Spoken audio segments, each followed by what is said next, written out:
What's up guys, Beastly Gamer here. Welcome to the Beastly Gamer channel. I love fighting games and I know a lot of you guys do as well. I grew up playing them, played many different fighting games over the last 25 years.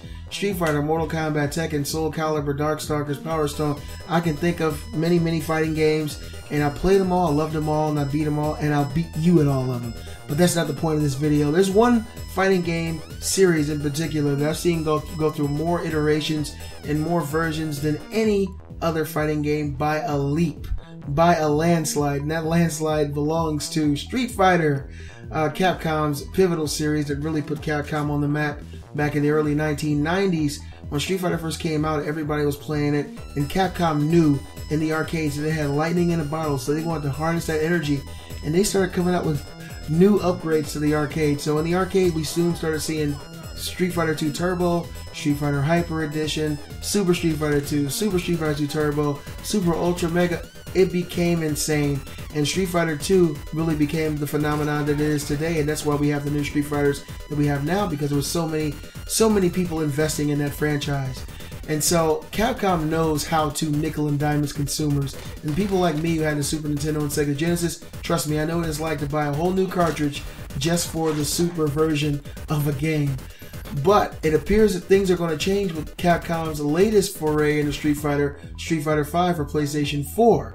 Now, we know in Street Fighter 4, Capcom did the nickel and dime with their DLC. They actually released a whole new version of Street Fighter 4 where you could get the new characters like DeCaprio and all these new characters, and you could buy that version for a little bit less if you had the original version. So DLC is a prominent thing.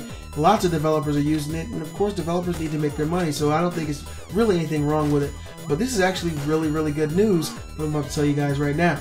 Capcom is working together with Sony, and they're actually co-developing and producing Street Fighter V, and they are going to release DLC in a different kind of way, something totally different than they've ever done before.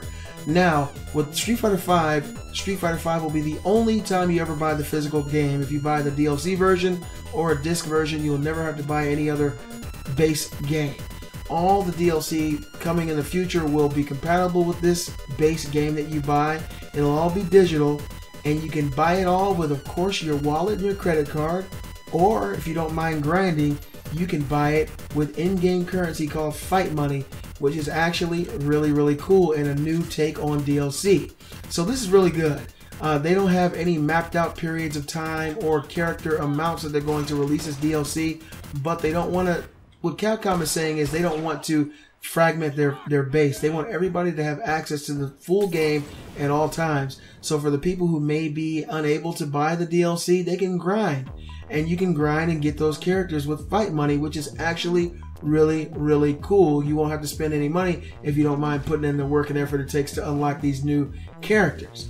It also gives people who do have that extra expendable cash to go ahead and throw a couple bucks and get maybe a new character as soon as it drops. I think this is actually really cool and it's really beneficial to the community, and like Capcom says, I think this is really smart. It won't fragment the audience. Everybody will be able to play with everybody at the same time. I think it's really awesome. You guys let me know in the comments below, what do you think about this? Do you wish that more companies would take this new route on DLC? Do you think that it has any problems foreseeable in the future doing it this way? Let me know in the comments below. If you guys like the video, please show it by giving a thumbs up. And if you're new to the channel, subscribe. I'm the Beastly Gamer, and I'll see you guys next time.